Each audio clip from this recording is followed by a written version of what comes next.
Ladies and gentlemen, welcome to episode 178 of the It's Obvious podcast. My name's Garrett Drake. I'm joined across the table by Jacob Alka. Preston is not with us. He's traveling at the moment, unfortunately. Jacob, how are you? I'm great. How are you doing, my friend? I'm also well. I miss Preston, believe it or not. I hate him.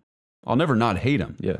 But I do miss his presence. I miss his input on this podcast. It's very disappointing that he is once again not with us due to our conflicting schedules, as usual. But Jacob, here's the good news. What's the good news? My last day of work for a while is tonight. Yay. And I'm not excited because it is a rap show. And rap shows, as I've said, are glorified karaoke. Now, because of that, since I have minimal work to do, although I'm there for a long time, I am using video this week. For those of you that are on youtube.com/ItsObviousGaming, viewing this as we speak, you may notice we're in a different setting today. We're not in the same room with it all stripped away.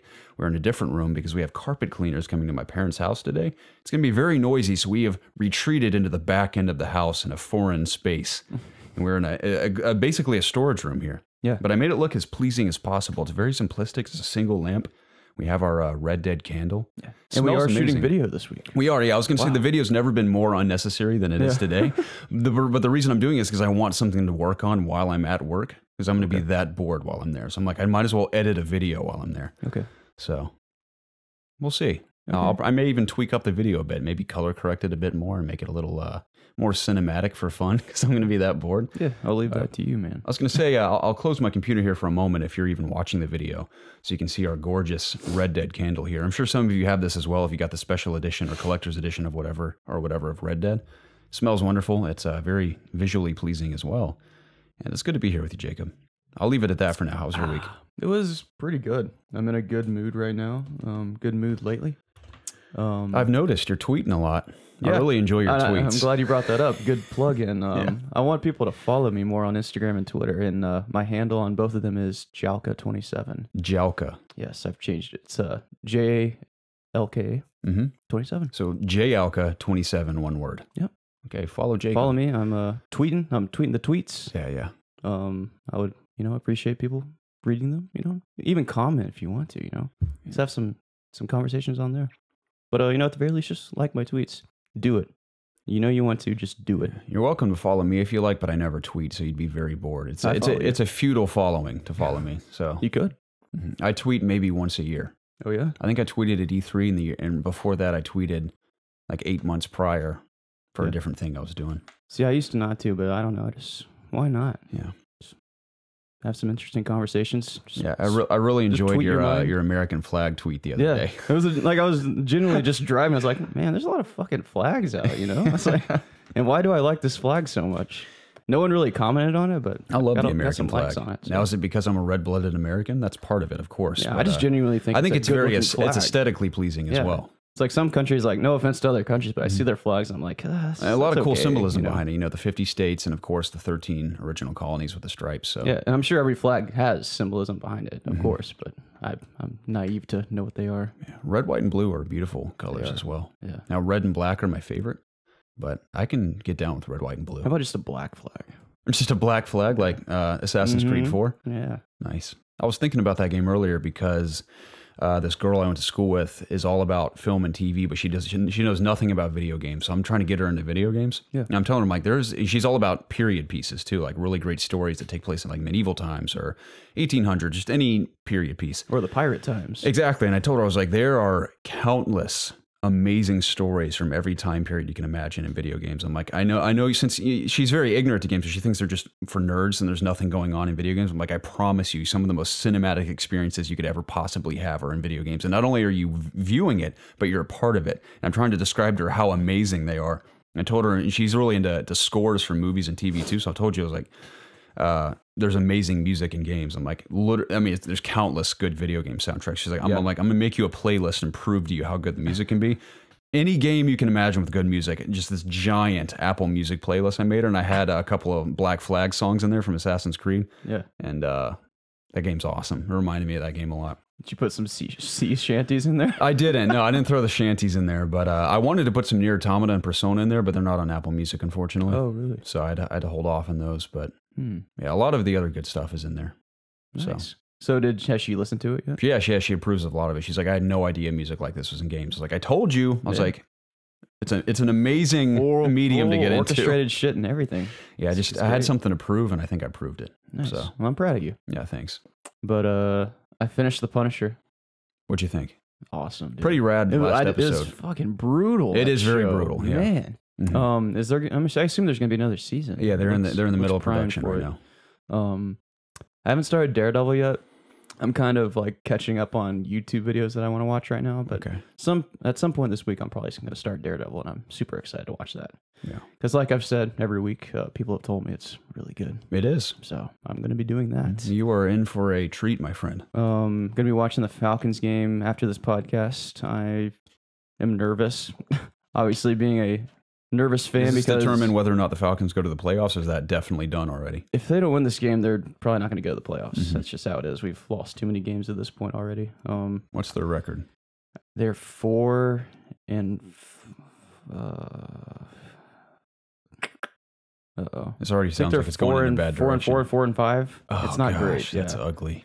But yeah, I mean, to get into the playoffs, you need probably around 6 to 7 losses. You know, that's about the minimum you can have, and we're already there already. So, kind of unfortunate. It's been a rough year.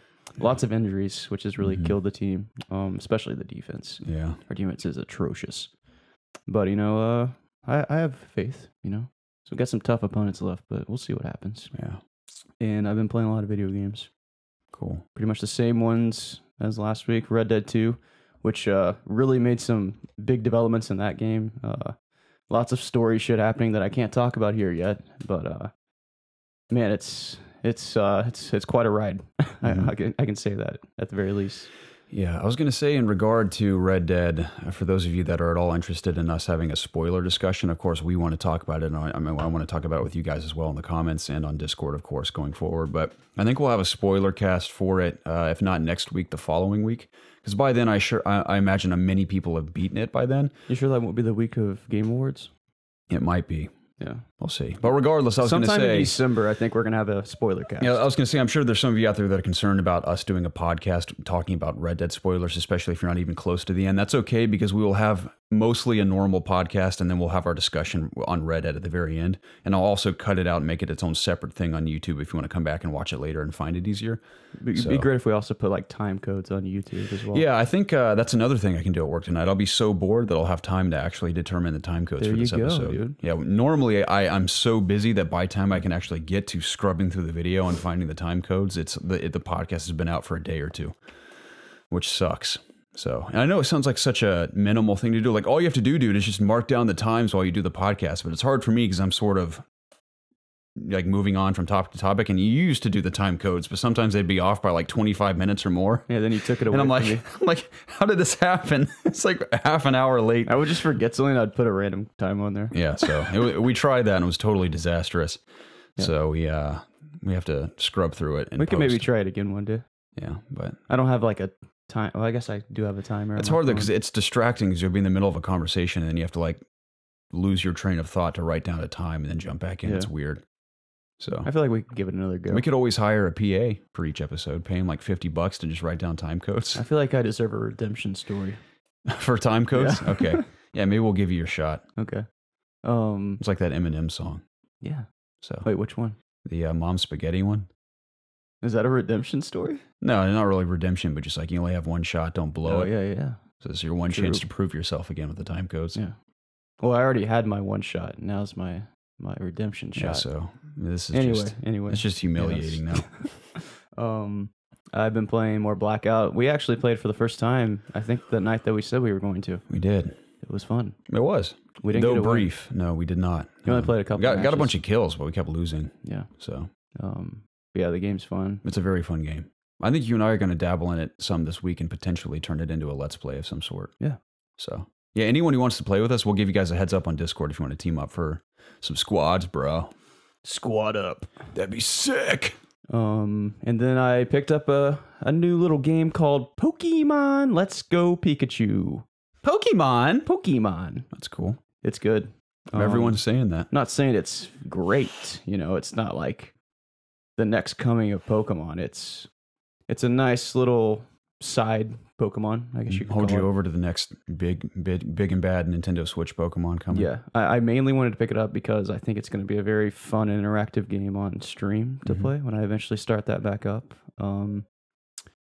It looks very nice. It's the best Pokemon aesthetically that's ever come out. It's on the Switch, which is nice. You can play an actual Pokemon on the console. That's a big thing. I've heard some complaints about the motion controls, like specifically like throwing Pokeballs. Sometimes it's kind of finicky. Like you'll try to curve it and it won't curve. Do you have at the all. Pokeball version? You mean the Pokeball controller? Yeah. No, I don't. Oh man, that thing's so awesome. Yeah, It's very impressive. when I went to Best Buy to pick this up, I saw them on the counter. I almost got one, but I was like, I don't. They're need pretty that. expensive, aren't they? I think they're like $60 or $70. Yeah. I think it's a Price of the worthy controller. investment. If you're a big Pokemon fan, I think it's worth Oh yeah, it. and but- you get it's the only way to get Mew, the legendary really? Pokemon. Yeah, Mhm. but I'll probably get it eventually. Maybe I'll get it for the live stream just to have it, Yeah. make it a little more goofy. You know, It it's not feels actually amazing to using hold, a too. Pokeball. Yeah, It's very intuitive. yeah, that's how I would do it on stream. Though I would literally just throw my Pokeballs like that. So I think that'd be fun. But yeah, the game's fine. Of course, the catching mechanic is there's no more battling wild Pokemon anymore. You just literally, you walk Like up to them Pokemon in the Go. grass. Yeah, basically. You like your Pokemon don't battle the wild Pokemon. You literally just throw balls at them to catch them, which is nice. I guess it's I don't know. It depends if you like Pokemon Go or not. So you only battle other trainers? Is that how it works? Yeah, Okay. and unfortunately, up until this point, besides the gym leader, every trainer's only had one Pokemon, which has been kind of interesting. Like I would prefer trainers to like have some variety, like instead of just like one Caterpie. Is that Caterpie's a Pokemon. I had a little brain fart there. Instead of like having just one of those, maybe like have 4 other Pokemon that makes the battles a little more interesting. Like I don't know if later down in the game, like trainers get more Pokemon, but up until this point, I've been kind of disappointed in that regard. I was worried going in that there was not going to be like very many battles. Like this would be like some like really weird Pokemon Go extension or something, but it's really not that. Honestly, it's like the game does a good job of sticking to like what Pokemon like is as a video game instead of like more of what it is on Pokemon Go. Like the only thing that it takes from Pokemon Go is the integration, like swapping the Pokemon between the two and also the catching. So, and another cool thing is you can actually walk up to wild Pokemon now. Like you don't just randomly walk in grass anymore to encounter them. So I think that's a pretty cool change, and it's definitely one that I want to see like going into the next generation of Pokemon. Because I don't know, there's just something cool about like going into the wild grass and seeing like all the Pokemon literally walking around. You can just walk up to them and start the encounter. Yeah. So, but those are pretty much my thoughts. It's a good ride so far. I beat Brock, the first gym leader, and I'm heading through Mount Moon to Cerulean City for the next gym leader. That's exciting, Jacob. Yeah. I probably won't play it, I think you should. but I just don't have time. Like I say, You've never played the first generation, have you? I dabbled in it. I never finished it. Dude, play it, I man. played it years and years after everyone else had played it. It's so good. Play it. I don't know why I I'll never let you got into borrow the my games. copy. It isn't that I never wanted to play them. I just don't think I knew they existed till I was like in late elementary school. Okay. So, and by then everyone had been there, done that. So, Yeah. If you ever want to play it, you can borrow my copy. I wanted to ask you, did you transfer your Pokemon Go Pokemon over? No. And just started I fresh? probably won't. Yeah. Okay. Kind of takes the fun out of it, I think. I had a decent collection in Pokemon Go. I mean, I mean, we went crazy at Universal Studios. We caught so many Pokemon there. oh yeah, we caught like a lot that we couldn't get at It home. was a breeding ground. A lot of slow bros there. Remember, it was all slow bro for the most part. Slowbro. But yeah, that's cool. I'm glad you're liking it. Yeah, it's a good time. That's great. You play anything else? No. Okay. I actually played a lot this week, believe it or not. Yeah. Yeah, I got I'm some fun excited. stuff to talk about. So, of course, I'll start with Hunt Showdown, one of my favorite games of the year by far. I finally played the new map that is still currently in the beta stage. It's the Lawson Delta map. So, similar environments, but completely new compounds, new structures. The map's laid out much differently. I don't know it at all, so it's kind of exciting going into that, knowing that most of the people playing it right now are also pretty new to it. So, it makes the experience even more dynamic than the original map because everyone's trying to figure everything out at the same time. So you can kind of get the drop on people a lot easier than you could before. So new map is wonderful. I only played one match because that's all I had time for, but it was glorious. I think I killed 5 hunters, which was great because, again, I think because of that, it was due in part to not anyone knowing the map very well. So I had some just gnarly firefights with some hunters with a random guy I had teamed up with. But the map's awesome. I've hardly explored it, but the one match I played, I saw the majority of it. And just the way it looks so far is cool. And it's exciting to know they're in the midst of creating a new boss for the game, which I think it's high time for that. Like I would have been fine with the original map, just a new boss to fight against. So they put like the same bosses into the new map? Yeah. Oh. So, but they have a new one coming, which is good. And I've speculated a lot on what they could do. I think there's a lot of directions they could go. So I'm very curious to see what they've come up with. To me, like as someone that doesn't play that game, it's kind of disappointing to hear like they put out a new map, but it's the same bosses. Like, you know? Yeah. But I mean, I think every map would have like unique like attributes to it in terms of like boss encounters and how it plays out too. Yeah. I mean, the bosses are cool. And of course, like I said, I'm excited for a new boss, but my adoration for the game doesn't really stem from just the bosses alone. I mean, of course, the whole point is to find the boss and kill it and escape. It's a big part of the game. Right? Yeah. But I mean, the real heart of it for me is just the hardcore aspect of all the risk that goes into each match you play and all just the intense PvP moments, especially in the midst of PvE stuff going on. It's just chaos. It's so awesome.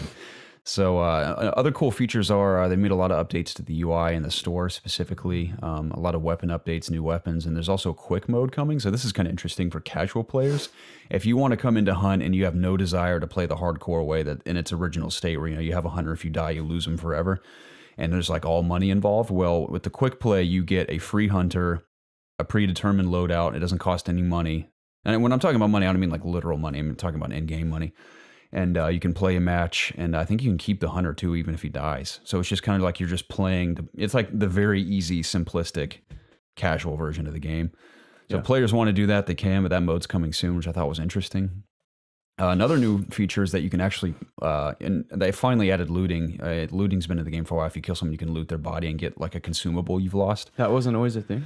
Not at the beginning, no. They had it really, really hardcore at the beginning. It's kind of dialed it back a bit, but it's still pretty intense. But now you can actually pick up weapons that people have dropped, which before that wasn't an option. So now let's say I have a shotgun and I want to swap it for this guy's rifle. So I can pick up the guy's rifle, but let's say he shot every round but 2 or 3 rounds. Whatever he had left is all you get. So could you not pick up ammo prior to this? You could, yeah. There's ammo boxes around and everything.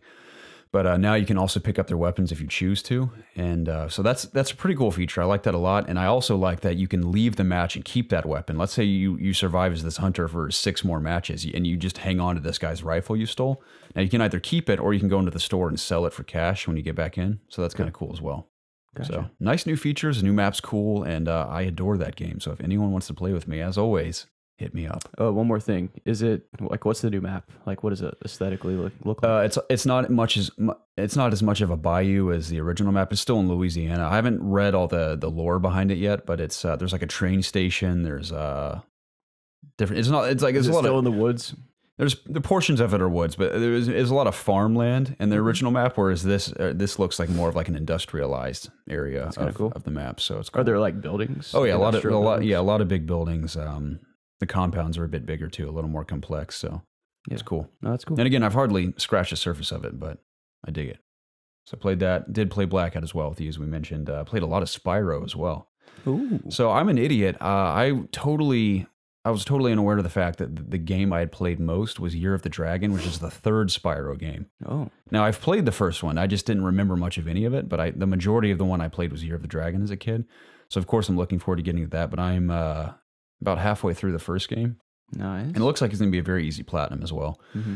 Is that what you're going to do? Probably over time. It won't be anytime soon, but whenever I have time to nick away at that, I'll keep playing it. But visually, of course, as everyone's been saying, it's absolutely gorgeous. It feels great to play. All the new animations are beautiful. Spyro's adorable. All the enemies are just as fun as I remember fighting him. I mean, it's not a difficult game. It's just fun to run around new maps and platform and collect diamonds and figure out little puzzles here and there. That's what the game was, yeah. Yep. Very nostalgic. It's beautiful. I'm loving it. So it's a lot of fun. Nice, man. I played a lot of Mario Tennis, believe it or not. Mario Tennis. So I played just a lot of Switch in general because last night was another very slow night at work. I didn't have much going on, so I told Casey to bring the Switch to work. Gotcha. So I had it, and I started with Celeste, and I completed another chapter. I'm on to the Mirror chapter now. So if you remember that at all. Wait, what are we talking about? Mario Tennis? Celeste.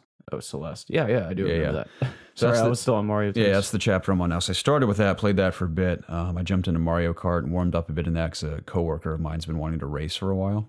And I can't lose to him. I haven't raced him yet, but he's been talking a lot of smack, so I gotta... You better destroy him. I should. I mean, there's no reason I shouldn't be able to. You know, my Donkey Kong setup is just incredible. It's ridiculous. So I hate it. I've been practicing a bit so I can face off against him. But after that, like I said, I played Mario Tennis a lot, and I just forgot how much fun that game is, and it was hilarious because I was on monitors last night, and the front of house guy and I worked together a lot, and he's like, dude, are you playing Switch right now? I was like, yeah. He's like, you want to go up to front of house and just like play each other? I was like, yeah, sure. So I take the Switch up to front of house, and this band's playing, and we have the Switch on the soundboard sitting there, and we both have the Joy-Cons, and we played each other in tennis for like an hour while this band played. And the only thing... I did win. He did beat me once, though. A lot of it was because I didn't want to be a douche because I was destroying him at first. I was like, I wanted to be that guy like when you're a kid and you're like, I don't want to beat my friend too bad because I still want him to have fun and not quit on me. So I let him beat me once. But that's what I have to do at Evan's house sometimes. Like when we used to play Mario Tennis, I let him beat me sometimes. Like, oh shit, man, you got me.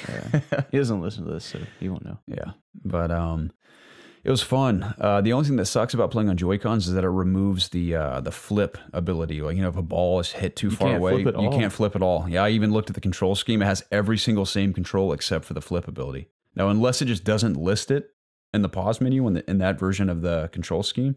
So you flip with the right stick, right? You do, yeah. I guess that would make sense. Yeah, because they're split. Yeah. So yeah, that was kind of the way we beat each other, just by smacking the ball in the direct opposite of where someone was, and you would always score. Guess it makes it a little more casual. But it was fun. Yeah. Great game. You and I should face off in that again. I'm a little rusty. You might beat me now. It's pretty easy to pick up again. If it was like, I know, it's kind of muscle memory. Yeah. So I think that's I remember all I liked using though. Bowser with his powerful backhand. That was fun. Yeah, I played a lot of Mario last night. He's the all-around type. Pretty balanced. I liked him. I remember, was it you that always liked using Boo with a curve shot? Oh, yeah, Boo and Rosalina. I also liked Yoshi and Rosalina. Yeah, I like the trick shots. Yeah. They're a little cheap, but, you know, you got to do what you got to do. Bowser has those really intense shots that are hard to block, so I feel like that's kind of fair. Yeah, I mean, every character has their... Well, not every character, but characters that are like, you know, classified as something are good at that, obviously, and you have to kind of play around that depending on what people pick. Yeah. So, yeah, good game. I don't think it's like a great game, but it's like one of those games, if you have friends over, it's great to just like pick up and play, you know, matches against each other. It is. Imagine how Smash Bros. Is going to be. Oh my God. I'm excited, dude. We're pretty close to that, aren't we? It's like 2 or 3 weeks away. Yeah. I think it's 2 weeks away. That's so exciting. Like this week is the week of Thanksgiving, but I think the week after, that Friday, it's coming out. Do you want to stream it that Friday? Or do you want to stream it? I'll be working, so it'll depend what time I get off. I may be working that night too. I always work weekends. Yeah. We'll figure it out. We'll do something for that. Yeah. It'll be fun. I'm going to kick your ass, dude. Are you? You don't stand a chance. Okay. Okay. If you say so. It's going to happen. Better just get yourself mentally prepared. I don't know about that, Jacob. Oh, yeah. Maybe you shouldn't speak too soon. It's like my coworker talking all that smack about Mario Kart. Yeah, he'll probably beat you too. I don't know about that. I have confidence, Jacob. I don't have to boast about it either. Yeah, I'm going to destroy you. Okay, you keep talking, It's Jacob. it's not even debatable, Gary. We'll see. Time will tell. That's very soon, so. Okay. You want to move on? Sure. If that's what you want to do, you don't want to, you know, if you just want to move on, you know, you're not going to talk. I'm not going to dwell on your your attitude here, Jacob. I'm going to defeat you, and that's all I'm going to say. Oh, there we go. There we go. I don't think I have anything else to say about this week. Nothing really happened. I finished my school quarter. God bless. It was awful. Yeah. Did you finish well? Do you know yet? Yeah, I did. I got 2 A's and a B. Excellent. And I quarter-assed one of those classes. Let me give you a firm handshake for that. Thanks, Jacob. No, it's a little the class I got a B in, I deserved an F, but I somehow managed to get a B. Nice. Yeah. I mean, I'm talking about, I quarter-assed this class so hard, Jacob, that at one point, this is the final week of class, my teacher gave us this really dumb in-class assignment to do in the midst of her final project, which I had no idea why. This is something we should have done at the beginning of the quarter, where she wanted us to pick 3 frames from a movie we like to emphasize lighting and drawings. Like pick a frame and then recreate it and emphasize the lighting and the drawing. And I'm a horrible artist. Half of us in the class are terrible drawers. We're only in this class because we're forced to take it. Yeah. So I pick Blade Runner 2049? Yeah, it's 49. Okay. I just can't even remember. But I picked that movie because there's a lot of empty space in a lot of those shots. It's just it's like basically Ryan Gosling and just nothing. So I was like, I'm going to pick the easiest thing possible. So I pick a bunch of frames from that, and I intentionally just draw it very poorly. Just to get it in, because I just want to grade. I don't care if I get a 50. I just want the grade. Because I was fine with getting a C in that class. So I very poorly draw it, and she comes to check on everyone's drawings, and she sits down with me, and she's like, what movie is this? I'm like, Blade Runner 2049. She's like, what? It's like Blade Runner 2049. I was like, you haven't seen that? She's like, no. I was like, wow, okay. Are you sure that exists, son? Yeah. Anyway, she was like, so I can't really see the lighting in these drawings. She's like, where's the lighting coming from? I was like, to be honest, I was like, I intentionally chose pictures with minimal lighting because I'm so busy right now, even outside this class, that I'm not in the mood to draw the lighting. You did not say this to her. I swear on my life I did. No way. And I wasn't mean about it. I was just being honest. I was like, I just don't have time to sit here and draw. It bluntly. Yeah, I was like, I don't have time to sit here and draw pictures. I'm sorry. And she was like, I can't remember what she said. Excuse me? She was like, but the assignment was to draw the lighting. I was like, look, I'm literally never going to draw again after this class. Maybe ever. I mean, I may doodle on a napkin as a joke at a restaurant one day. But from here on out, I'm never going to actually draw a picture. I was like, I'm sorry, I'm just not going to. She was like, all right, well, can I take this now? I was like, yeah, sure. So she took it. And I got an 84 on it, Jacob. Can you believe that? I think she respected me so much for being blunt and honest about it that she gave me an 84. I was expecting an F on that, dude. It was awful. Maybe she just didn't want to deal with you. I guess not. She gave me an 84. It's ridiculous. Can you believe that? Good job. So I should probably ask her out after that. Yeah, dude. Is she attractive? Yeah, she's pretty. Okay. So, I don't know. I could send her an email, a good email. Maybe when I graduate. Hey, remember that time I told you I hated your assignment? You want to go out? So, it was funny. I'll send you I'll send my recommendation. That was one of the funny moments of my school quarter. So, gotcha. Before I forget this, so I need to go get some lunch after this podcast. Okay. I'm going to ask you where I should go out of these choices. Are you ready? Yeah. Moe's. Moe's isn't near your house. There's only one thing near my house. There is a Moe's near my house. It's like 10 minutes away. Is it the opposite direction of 17? No. Because you're talking about the exit 17 Moe's. Yeah. That's pretty far, man. It's like 10 minutes. It's kind of far. What are you talking about? It's closer to you than me. I think it's far because of the traffic on the way. Yeah, there's no traffic, though. It's all that stuff's done. It's mid-afternoon on a Sunday. It's we'll quiet. see. I guess because the game's starting soon, too. A lot of people around here watch football. Listen, Moe's, Subway, ew. Don't want to go there, really. Then why are you suggesting it? Because it's right by my house. Okay. Zaxby's. McDonald's. What would I go with? It's going to come down to Moe's or Zaxby's. That's where I was leaning towards as well. Now, I have a lot of Zaxby's, my friend. I have it pretty often because it's near where Casey and I go to work and go to school. Okay. So Moe's is good, though. Like, last time I was there, I had a big burrito. My God, it was good. That sounds pretty good to me right now. So I vote the burrito, Jacob. You think so? Mm-hmm. Okay. I'm going to go get some Moe's. Yeah, go with Moe's. Okay. Good call. Thanks, man. But, you want to move on to the news? Speaking of burritos, by the way, I had Taco Bell the other night. Had another Beefy Crunch burrito, of course. They still have them, believe it or not. Really? They're not showing up on the menu or in ads anymore, but they're still there. Yeah. At least at our Taco Bell it is. And they also have new cups at Taco Bell. New cups. Yeah, they're all... I never get drinks, so I don't know. They're all clear cups now, so you can see your beverage in them. And they're very slender. They look kind of stylish. So they're like I know it's kind of weird to cups. get excited about a Taco Bell cup, but they're not those white cups anymore. They're clear, see-through. You can see through them. Are they kind of like the freeze cups? Yeah, sort of. But they're more slender. Gotcha. It looks pretty cool. They're like an actual soda cup. Yeah, I went through the drive-thru and I was like, man, you guys got new cups? And even the guy in the drive-thru was like, yeah. I was like, dude, that's awesome. Yeah. We got excited about the new cups together. That's what you get excited about when you work at Taco Bell, I guess. That's probably the highlight of my week was the Taco Bell cups. I'm sorry. So, yeah, that's all I got going on at the moment. All right, man. But yeah, I think you might stream a bit this week, right? Maybe not this week. I'm still working out some kinks, some ideas right now. I might stream this week a little bit for fun. Okay. If anything, it'll be Blackout and or Hunt Showdown. And where would you be streaming, Garrett?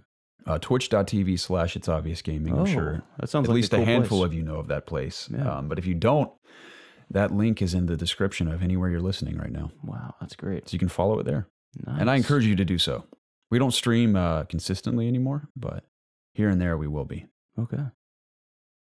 Anyway, this is episode 178 of the It's Obvious podcast, where my best friends gather every single week to discuss video games and a multitude of other topics on youtube.com/ItsObviousGaming, Apple Podcasts, Spotify, not Google Play anymore. I got to cut that out of the intro. Forget Google Play. And multiple other services that are out there. Wherever you're listening, we greatly appreciate you tuning in this week. We'd love to hear from you in the comments below on YouTube, and subscribe if you're willing. But nonetheless, your listening is greatly appreciated.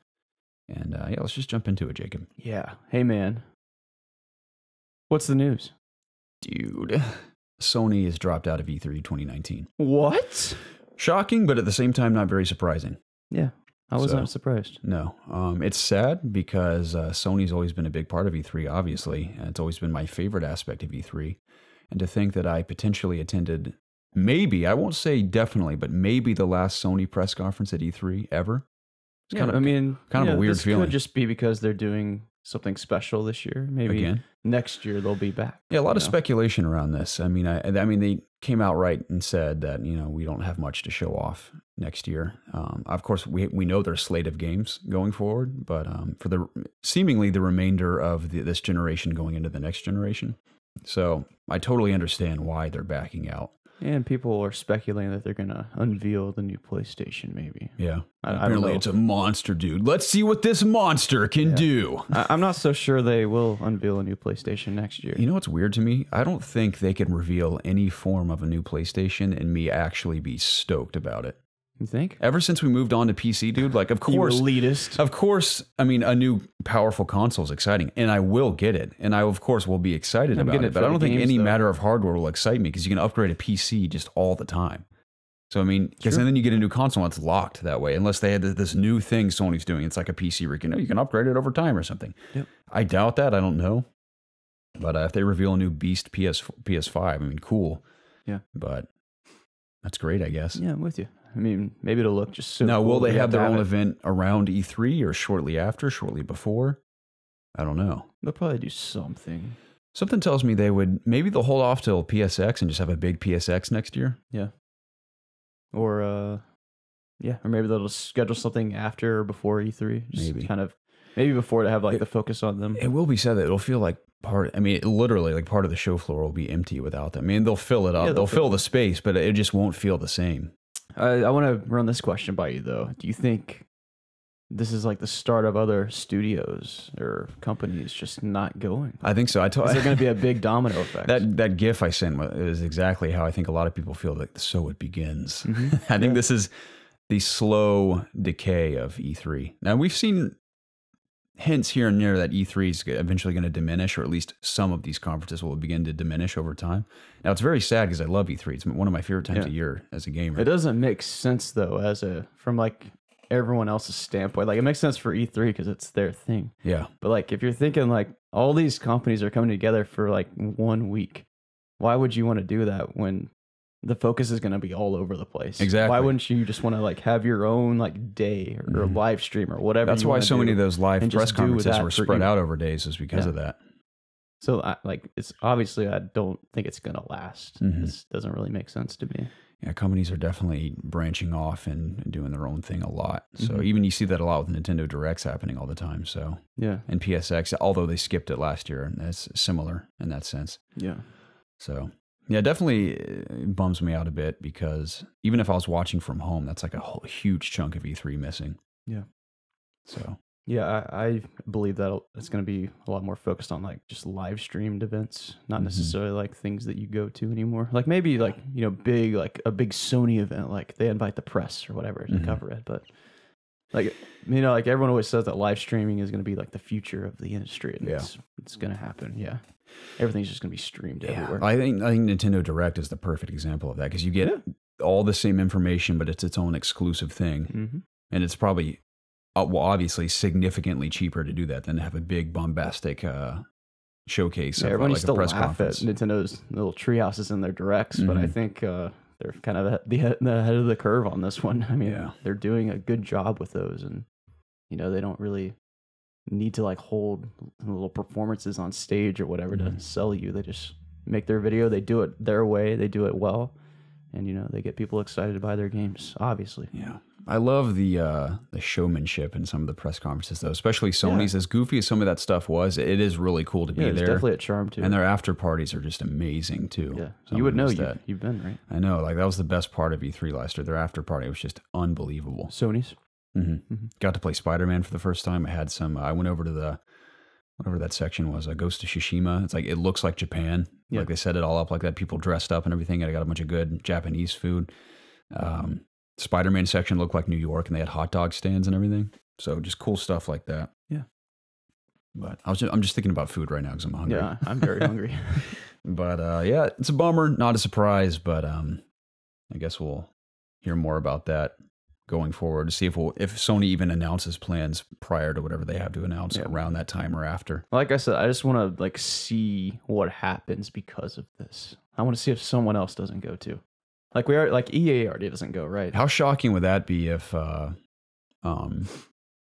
like Xbox like another company backs out before then? I think Xbox will be there. Man, I don't know why. I just think they will be. Yeah, maybe they'll use that to their advantage to like really take control of like the whole show essentially. Yeah, but are any of those games that because the majority of the attention will be on them because of that. Yeah, but what do they have to show? You know, I mean Halo, maybe Gears. They may tease a lot of what their new studios are working on. They may have like a bunch of teaser trailers because they're not going to really have gameplay for anything. Probably. Maybe what Playground's working Fable? on. Yeah, I mean definitely we'll see something Fable at E3 next year for sure. Maybe. I wouldn't say for sure. I think we will. If anything, like I said, it'll be a teaser trailer. I think all those games are going to be like next generation Xbox. Oh, for sure. I don't think anything besides like Halo Infinite or Gears and another Forza is going to be coming on Xbox on this generation. Whatever, bro. Yeah. Yeah. We could just sit here and speculate all day, but let's move on. Let's do that. I wouldn't mind if EA just never showed up at E3 again. Their last few years, man, have just been truly atrocious. Yeah, they don't do well. Like, why the hell, dude? Well, they're not speaking to us. They're speaking to someone else. They are. I will say, I mean, they give fans and media alike a huge opportunity to get their hands on multiple games. Like Battlefield was pretty great last year. They did for Battlefront 2, when they got a bunch of creators involved, like, because they did that big thing after their conference where they had like 100, or like they put like all these creators in one match. It's a giant cringe fest. Yeah, but it was like a good idea in terms of like that's how you should be promoting your content. I think is going through like creators that people actually want to watch and not through EA. Through themselves, because no one really, because you know EA has their whole. No one likes EA. I think they know that too. Yeah, so. Draw in all the people that people love, all the fans love. Yep.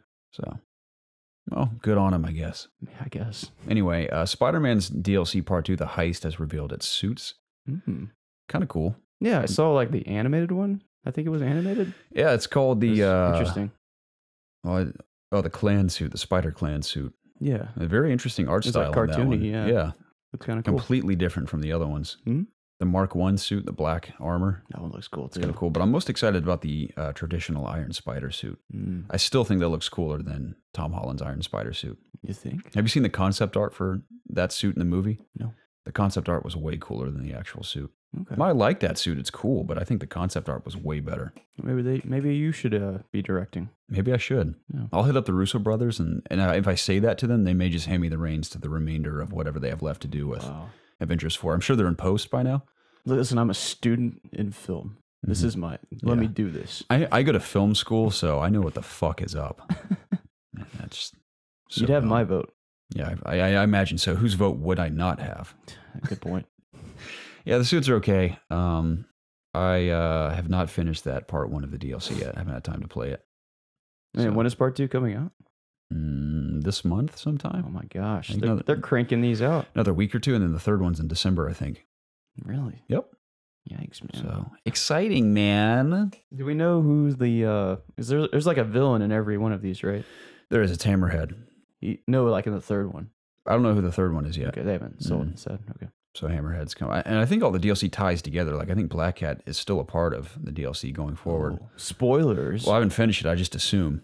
Okay. So it'd be kind of weird if she shows up in Bails and Hammerhead shows up in Bails. Yeah. Which I feel like should all culminate into a big thing at the end. We'll find out soon.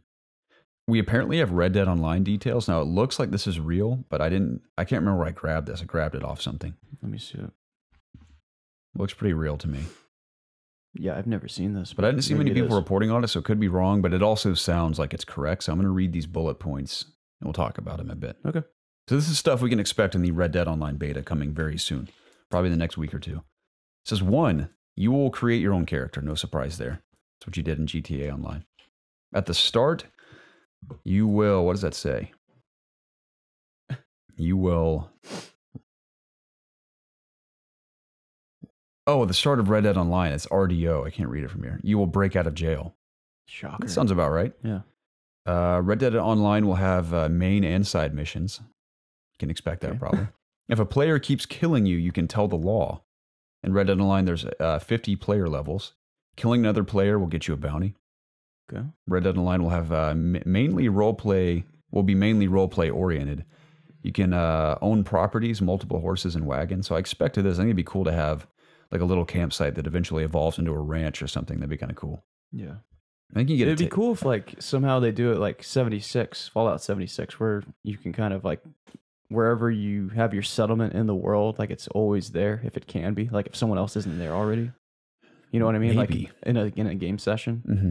Like I don't know how if they could do that with their engine or what they're doing. But Yeah, I imagine it'll be predetermined locations it's like probably, in GTA Online. yeah, like everyone's in the same spot. Or like there's houses you can buy all over the place in GTA, and like it's kind of like an you can instance pick. thing, like in GTA Yeah. Online, like where you enter your house, other people can enter your house, but Yeah. other But it's other people's instance, places are in yeah. the same place. Yeah, that's probably what they'll do. So, but you can create your own gang, kind of like the gangs in GTA Online, what they called crews, I think. yeah, Fishing and hunting is confirmed to be in Red Dead Online, no surprise. You can edit and improve your personal camp. okay. So all that sounds pretty real It's to all me. stuff that I probably would have said that was going to Yeah. be in there already. And that Yeah. sounds like fun to me to Yeah. do that online. So It's good to know that. I'm kind of excited for that. Yeah. I wonder like what the main thing like what are you going to be doing in Red Dead Online? I think That's what similar to wanna know. GTA Online, you're just amassing money, and you maybe you have your own gang, for example, and just make money and live in that world with your friends and build up your camp and acquire new weapons and stuff. So Cowboy Simulator. yeah, so it's GTA Online with cowboys. Yeah. So I'm sure there's a lot more to it than that because this looks like it's 2 out of 3 pages from the screenshot. So I don't know what else could be in there, but we will find out soon enough, my friend. We will. You want to talk about the Game Awards? Yes. We have the nominations, Jacob. There's quite a few of them. We're going to go through each one and probably give our predictions as well. Yeah. Sound good? Yeah, well, do you want to like keep track of these maybe? I will. Here, save this and we'll put like an asterisk next to which one we think will win. This is what I'll do. I will highlight. I will be red and you be blue. Okay. And whatever we pick, we will highlight our selective things and we'll go back and compare. We'll tally No up words who happen. won, then what should we do with whoever loses? Now it's a bummer because Preston's not here. Yeah, well, it's his fault. Whatever. Yeah. So, should we like make this a little competition? Yeah, Like, sure, what should the sure. loser have to do? I don't know. Brainstorm for a second. I got to take a swig of this water here. The loser has to buy the other one a meal. How about that? You want to do something better than that? No, that's fine. Okay. I will do that. That's the best I can come up with right now. Loser buys the other Taco Bell next time we go. Okay. Fine. Whatever they want. Yeah, it's fine. All right. I encourage that. I've been trying to get you to Taco Bell with me for months now. Have you? You haven't really Yeah, been I asking ask you me. all the time. You're always like, no. You never ask me. I Don't ask give me you that. all the time. No. I do. I swear No, in my you do life. not. I ask you at least once a week. No, you do not. Usually on Don't this say that. podcast. You do not. Usually on this podcast or like a stream or something, and you're always like, No, I we're always already too had busy it. to even go to lunch before the podcast anymore. Riddle me No, this, we weren't Jacob. today. Riddle me this. but Would you eat Taco Bell with me instead of all those other places that you No. mentioned? I Why? had it yesterday. I freaking knew it, dude. Every time I mention it, you always say you had it the day before. I sometimes I do, yeah. You are the worst, man. You're really breaking my heart. Listen, over here. I was under the weather yesterday. I'll buy it for you I today wanted anyway. something to make me happier, so I went to Taco Bell and it made me happier. I had it 2 nights ago, but I have it again in a heartbeat Okay. because I have to eat after this anyway. I'm Maybe I'll just sorry. eat Moe's with you. You could do that. Would you sit down in there, or do you prefer to take it home? 'Cause I you got to get back want to for go the watch game. the game. Yeah, I'm sorry. Well, F me then. Okay. So let's talk about the Game Awards. Game of the Year nominations: Assassin's Creed Odyssey, Celeste, God of War, Marvel Spider-Man, Monster Hunter World, and Red Dead Redemption 2. What's your vote? No, I'm not going to talk about my personal stuff. I'm going to say what I think is going to win. Now, I'm not Yeah, going to... what do you want to do? You want to do personal or what we think? Let's will save win? our personal stuff for our actual Game of the Year conversation later. Okay. So we're only predicting what we think is actually going to win. Now, don't associate what we actually think our personal Game of the Year stuff is for all these categories. I'm voting for what I think is going to win. Yes, thank you for making that clear. Yeah. I think Red Dead's going to win Game of the Year at Do Game you? Awards. Yeah. I will be shocked if anything else beats Red Dead at the Game Awards. I'm gonna say God of War. Okay. I think that game is a masterpiece. Well, I do too. I guess we already said we didn't want to talk about personal stuff, but I already mentioned this. I know, but I'm just saying, like, I think everyone else agreed with me. Yeah, so I was going to say, 'cause Everyone loves this that is the game. only one I'll say that my personal, because I think God of War is going to be my Game of the Year too, and Red Dead's a masterpiece in its own right, but there's many factors that go into why I think you, me, and even Preston think God of War is Game of the Year over Red Dead. Mm-hmm. So I think if anything's going to beat it, it will be God of War, but something tells me Red Dead's going to win at Game Awards. Celeste is great too, though. I get it. Have you not finished it yet? Not yet. I think I'm more than halfway through it. Yeah, though. if you're at the mirror part, then yeah, it's so good. I played it on stream like several months ago, but it's a tough game. Like, don't get me wrong, but it's very rewarding in the end. But yeah, my vote's God of War. Okay. You want to highlight that? Yeah, let's do that. If we don't do it while we do it, we're going to forget. You are blue, and I am red. Nice. Best ongoing game: Destiny 2, Fortnite, No Man's Sky, Overwatch, and Rainbow Six Siege. I'm going to say Fortnite. Yeah, Fortnite wins this. Yeah, because they really have made some incredible updates to that game. I think mainly the event stuff they do. And it's just a constant flow of content. Yeah. So everyone's playing the game. Like, how can you not pick that? I mean, Overwatch has done a good job. Rainbow Six has done a good job. I feel like Overwatch is in a bad place right now. No one's really playing it. Well, I mean, it's been out for a long time. Yeah. I mean, so is all these other games for the most part. But yeah, maybe do like purple if we both pick it. Okay. Since it's a combination of the two. You see what I did there? We'll do green. Okay. Oh, wait, purple. There we go. Yeah. I didn't know I had that color. That's not purple. All right. Best game direction: A Way Out, Detroit Become Human, God of War, Marvel Spider-Man, Red Dead Redemption 2. Holy crap. That is hard. Man. So what do they mean by game direction, you think? They mean, well, I assume they mean directing the narrative and the characters. Well, best narrative is next. But it could also mean, you know, I don't know, it could mean a multitude of things. I'm assuming they mean the direction of the narrative. And this is hard because all of those are strong. I think the strongest are, of course, God of War, Spider-Man, and Red Dead. Now, I haven't played A Way Out, but I've heard it's pretty solid. And Detroit, I've also heard is very good. You have to consider all the multiple factors that go into making decisions in that game and how the ending is determined. See, the problem here is I haven't finished Red Dead yet. I haven't played Detroit Become Human, and I haven't played A Way Out. So this is incredibly hard to choose. I'm only going to pick something that I know, and I'm going to go with God of War again. Part of me wants to say A Way Out just because of it's how it's uniquely. I think I want to go with God of War too. I have a lot to say about why I think Red Dead will not win, but I think God of War. And it could be unfair to say this about Red Dead because Red Dead is intentionally a very big game, whereas God of War is very tight and condensed. It doesn't waste any time with its story whatsoever. So I think and it's such a minimal cast too, that I think God of War is going to win it for that. Okay. So I'm going to go with God of War as well. All right, we're both God of War again. But Spider-Man, though, I wouldn't sleep on that because Spider-Man's very impressive.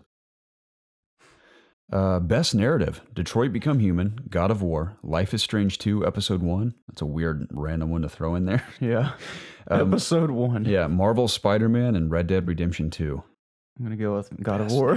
I think it might be God of War 2, man. Red Dead 2's narrative so far is great, though. Yeah, I could see Detroit winning this one. But I think I'm going to go with God of War as well. Man, we're so original. But Spider-Man really is good. I think why Spider-Man won't win is because it's so predictable. I don't know about anyone else. That was beyond predictable to me. Sure. But at the same time, I loved every minute of it. It doesn't make it any less of a fault that it was predictable, though. Yeah, it doesn't make it any less of a good story, but it was very predictable to me. I don't know if it was like that predictable. Like the only thing that was not predictable to me was the post-credit scene. That was the only thing that wasn't predictable. Okay. So story itself, though, like I saw everything coming from a mile away, but I still loved it. So are we saying God of War for best narrative? Yeah. Okay. We're showing our personal side here nonchalantly. Best art direction: Assassin's Creed Odyssey, God of War, Octopath Traveler, Red Dead, Return of Obra Dinn. I haven't heard of Return of Obra Dinn. For me, it's either going to be Octopath Traveler or Red Dead Redemption 2, and my gut says I'm going to say Octopath. Yeah. Octopath's going to win. It's very unique. That's why it'll win. It's a nice callback. Yeah. I think people are going to appreciate it for that. Best score and music presented by Spotify. Look at that. Celeste, God of War, Spider-Man, Ni no Kuni 2, Octopath Traveler, Red Dead. Ooh, that's another hard one, dude. God, dude. All of those have amazing music. I wasn't impressed by Octopath's music. Celeste has good music. Spider-Man has beautiful music. I'm saying Celeste. Saying Celeste? I love Celeste's music. You know what's sad? What? I've played a lot of that game without hearing it. Oh my god. Yep. I've had to because I've been at work What and the are you music has been so doing? loud. I know. I'm missing out on part of a core chunk of it is the music. I've heard the music and some of it, but not all of it. You just need to start over, man. Yeah. So you're saying Celeste. Mm-hmm. I'm going to go with... I gotta give Celeste something, dude. Yeah, I think that could win Best Music. I haven't played Ni no Kuni 2, so I can't vouch for that. Oh, man. Red Dead has great music. It does.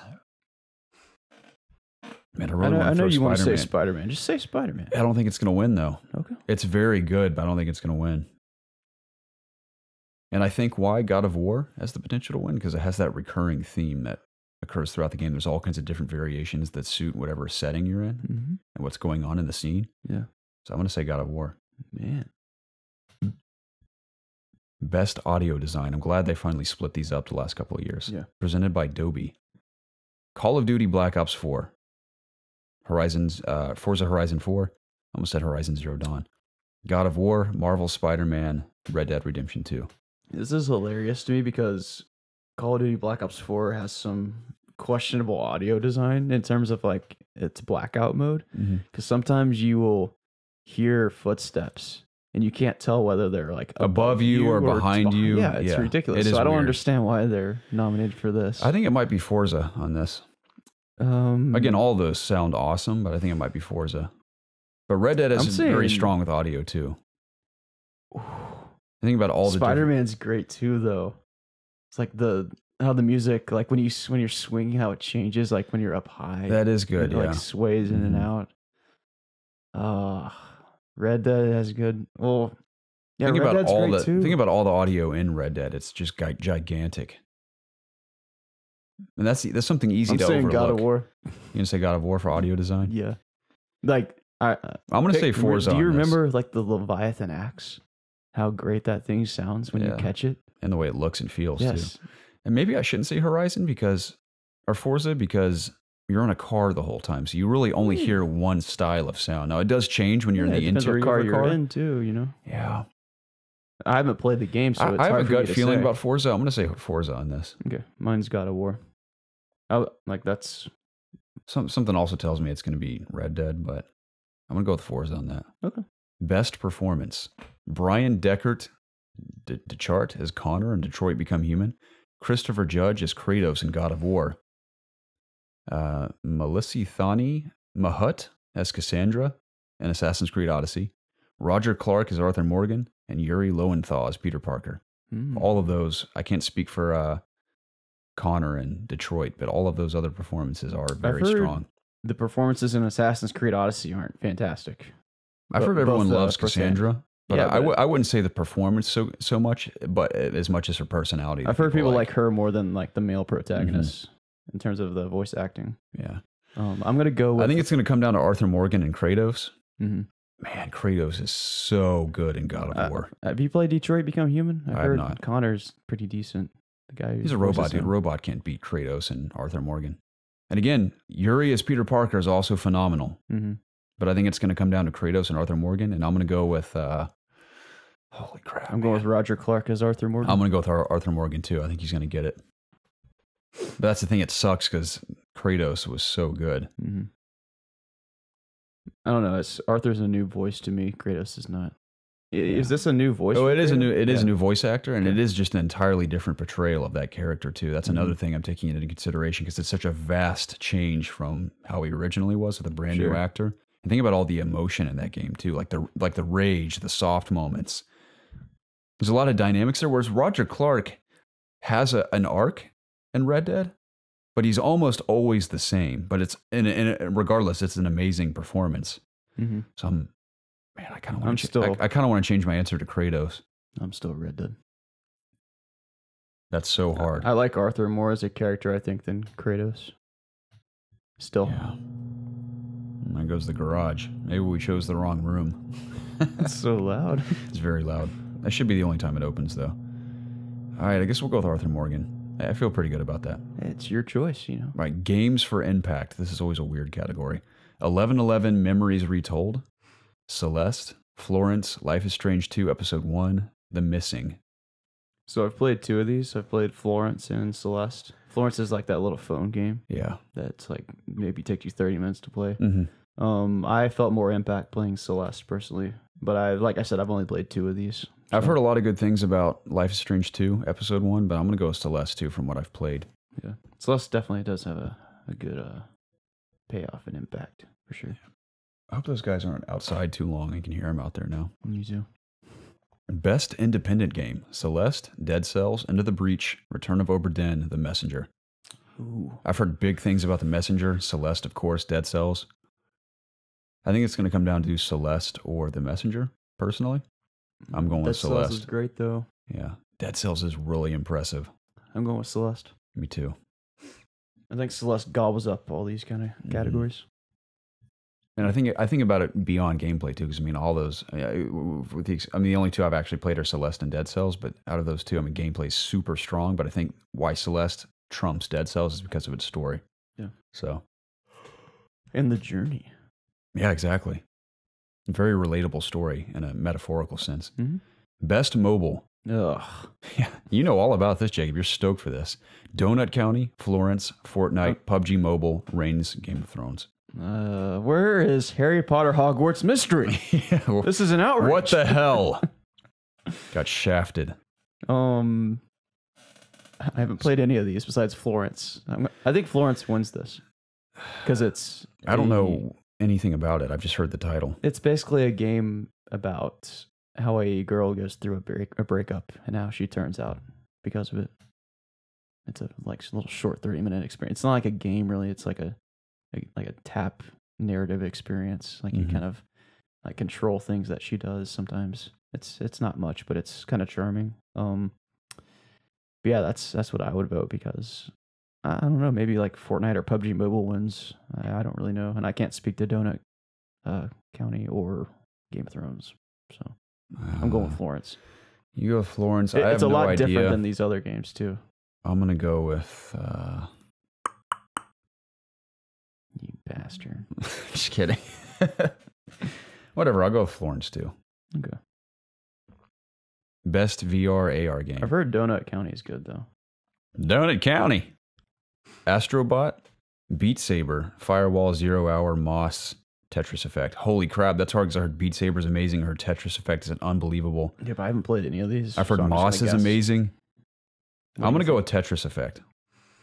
Because no one will shut up about that game, so I think that's going to win. I'm going with Beat Saber. Okay. That is a really strong one. Yeah, I do hear a lot of great things about Tetris Effect, though.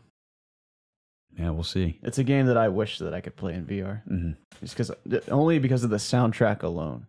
Like, if you watch the trailer for Tetris Effect, I have. It's so good. It's pretty awesome. I kind of want to play it. It's just such a hassle to set up VR and put it on and play it. Not if it's already set up. It's not Just already have, like, set a up. station or something. It takes a minute. I mean, it's not hard. It's just kind of I know annoying. what you mean, yeah. Best action game. Ooh. Call of Duty Black Ops 4, Dead Cells, Destiny 2 Forsaken, Far Cry 5, Mega Man 11. Ooh. I think Dead Cells wins this one. I think it's a good call. It's very... No one wants to vote for all in these comparison big to the titles. rest, it's unique. Yeah. And like, is Call of Duty really an action game? Destiny 2? Like, I mean, it's very come much... on. Those are very much action games. Like, what even is an action game anymore? I feel like there's so many different categories or kinds of games thrown into this now. That's fair. But I'm saying Dead Cells. Mm-hmm. I don't think Mega Man 11 got enough attention. Far Cry is definitely a contender. Looking back on Far Cry, I think this is where really Dead Cells will much. get its due recognition, an action game. Mm-hmm. So I'm gonna go Dead Cells too. I forgot that Monster Hunter World came out this year. Mm-hmm. Like, I feel like this year's gone by pretty quickly, but sometimes I forget like how long this year has been going on in terms of like what games I've played. So this is a best action adventure game. Okay. Assassin's Creed Odyssey, God of War, Marvel Spider-Man. This is so frustrating. I picked this room because those guys are supposed to be in the house cleaning and they're just standing right below us talking. I'm sorry to hear it. It's so frustrating. You sure you're going to be able to hear it through the audio? Oh yeah, these mics pick up everything. Think About it this way, if we can hear it, the mics can hear it because our ears are close to the mic. So I guess that's fair. Yeah. I mean, our ears can hear further depending on the gain of the mic, but still. So Assassin's Creed Odyssey, God of War, Spider-Man, Red Dead Redemption 2, and Shadow of the Tomb Raider. This is a tough one. God. I think Odyssey might win this. You think? I'd like Spider-Man to win because I want it to win something. Isn't that funny how Spider-Man's so good, but a lot of these games really do contend it pretty strongly. Yep. It's not going to be Shadow. You know what? I'm going to say Spider-Man. I'm going to go for it. Man, this is tough. Because depending like how... I don't know, man. The only other one that I think could win is Assassin's Creed Odyssey. I'm going to say Red Dead. Okay. That could actually very well be one or two. Wait. Dude, Tomb Raider, obviously. God of War. Okay. Again. All right. God of War for Jacob. Best role-playing game. Dragon Quest XI. Echoes of an Elusive Age. Ooh. Monster Hunter World. Ooh. Ni no Kuni 2, Revenant Kingdom, Octopath Traveler, Pillars of Eternity 2, Deadfire. That's a good list. It is. It's not going to be Octopath. I'm going to give it to Monster Hunter. Okay. I want to see them win something. Jacob's going Monster Hunter. I think I'm going to go with... I think Ni no Kuni 2 could win. I've heard a lot of great stuff about Pillars of Eternity. Game, apparently. I'm going to go with Dragon Quest. Okay. Haven't played it, but I think it might win. I think Pillars of Eternity might win. I don't know. But I'm going to stick with my answer. So loud down there. Best fighting. Ooh. Blaze Blue. And we're Smash. Dragon Ball Fighters. Soul Calibur 6. Street Fighter 5. I'm going with Dragon Ball. That game is rad as hell. Same here.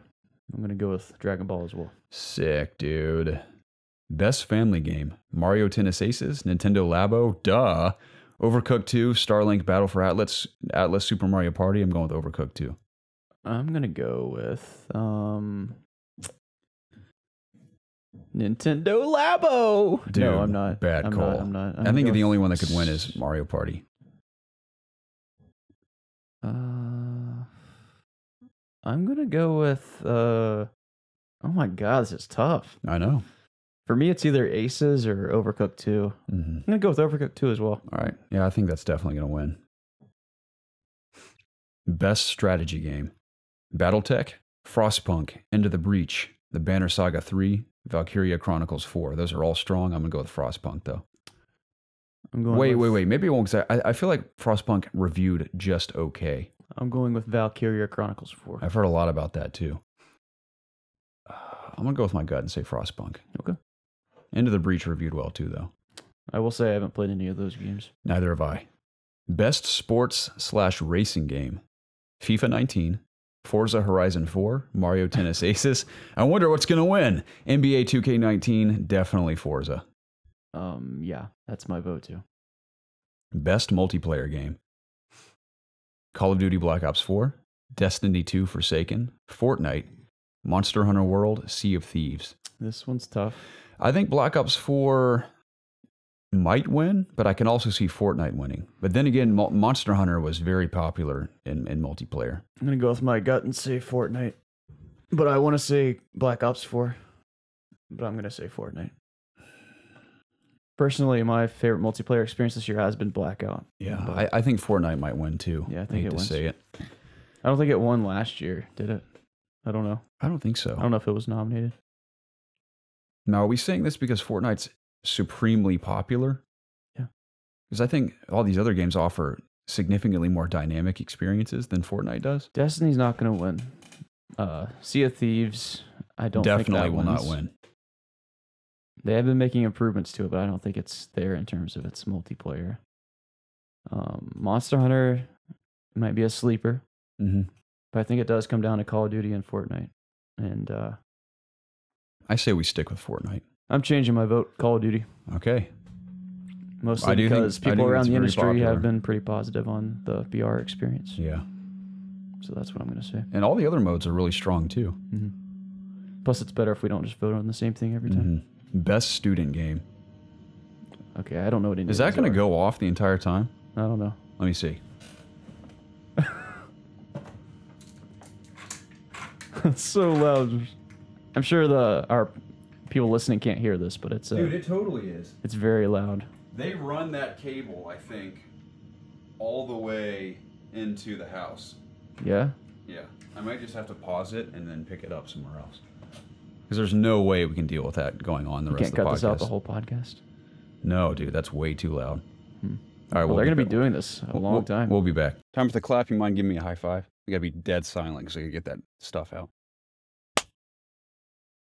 Ladies and gentlemen, pardon the interruption. As you can see, we have taken desperate measures to escape the carpet cleaners at my parents' house this episode. They are very, very loud, and we have taken refuge in my parents' closet. This is fantastic. Because it's the only place that's even remotely quiet compared to the rest of the house. Yes. So you're seeing my parents' closet. Jacob and I are very close to each other. Probably holding our mics. Probably the closest we've ever been to the podcast. And yes, we are physically holding our microphones to talk into them for the remainder of the episode. So if you don't watch the video version of the podcast, this is now the reason you should. Yeah, because you really never know what's going to happen. So we're very close. We're warm. It's warm in here. It sounds pretty good. The audio should sound really good with the exception of the slight bit of noise you can hear from the cleaners, but I think we'll be okay. So now I just have to make the struggle of picking up my laptop and holding it for the remainder of the podcast and my microphone. You going to be able to do it? I think I can do it. We can both hold it together. Yeah, maybe. We'll try something like that. But the only silver lining of this is that the break afforded me an opportunity to go get another water bottle because I was very parched. Yeah, see, this was a blessing, Garrett. It was a blessing in disguise. Here's the other good part about it. Yes. In the midst of the break, I found out that my work was canceled tonight. The show was canceled. So I have the whole night to play video games. Wow, that's great. So I get to edit the podcast at my own leisure. I can play some games. There you go. I can eat some good food. I'm going to go eat with you, dude, and I don't have to worry about being anywhere anytime soon. Wait. You have to go home. Yeah. Gosh, F me, Jacob. Dude, all I want to do is spend time with you outside of the podcast. You still have a good once. day ahead of you, okay? Don't let this I do, bring you but down. I'm just... Maybe I'll go to T-Bell again by myself. Do it. I might have a celebratory meal at Taco Bell. Do it. You won't. I will. You dare me? Yeah. I'm going to do it, dude. All right, dude. Okay. Anyway, I mean, what an unhealthy day. Majestic Diner for breakfast. I had French toast, scrambled eggs, bacon, hash browns, and then Taco Bell after that. Yeah, maybe you shouldn't go. What a fat lord. Yeah, but it'll be good, though. It will be good. Maybe I'll eat bad today and try to eat cleaner tomorrow. Okay. Emphasis on try. Do that, yeah.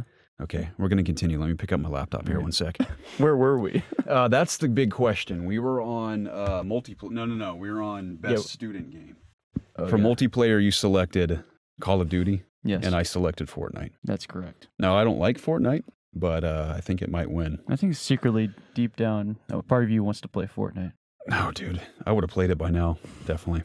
More, at least. Yeah. Okay, best student game.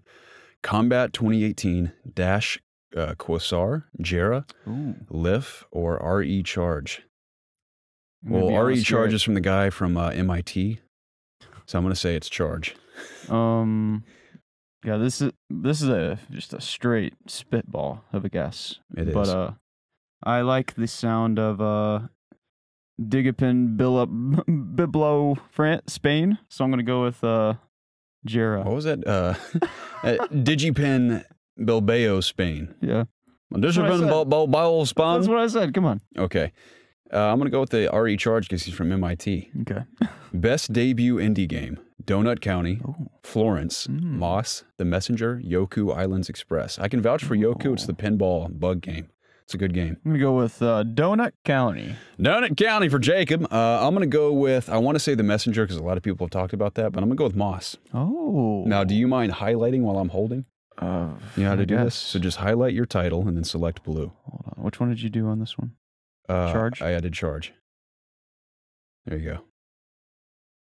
Look at you go, Jacob. Look at this teamwork right now. Yeah. Which red? Yeah, that's the red. And then you pick Jera. No, Dash. That's no. You picked the Jera one. Yeah, I did.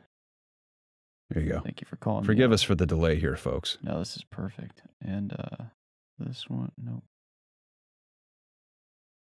Is the laptop getting heavy yet? No, we're good. I need to work out anyway. It's a good bicep workout. You said The Messenger? Yep. Got it, dude. No. I said Moss. You bastard. I said I wanted to say Messenger, but I think Moss is going to win. You bastard. It might win. Got it, dude. There we go. Sick. Okay.